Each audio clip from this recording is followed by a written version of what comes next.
Hello everyone. Welcome back to the channel. I'm just making a video to show the garlic that I got from the garden.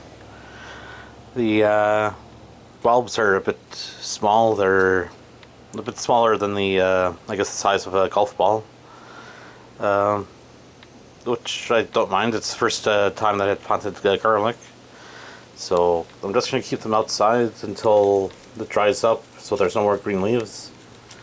And then I'm gonna basically trim the roots off the bottom, and I'm gonna basically cut the stems off and leave about an inch on the I guess no, I'll basically cut the stems about an inch, I guess, from the bulb. So yeah, so it was kind of fun growing garlic. I'll probably try to grow them again for next year.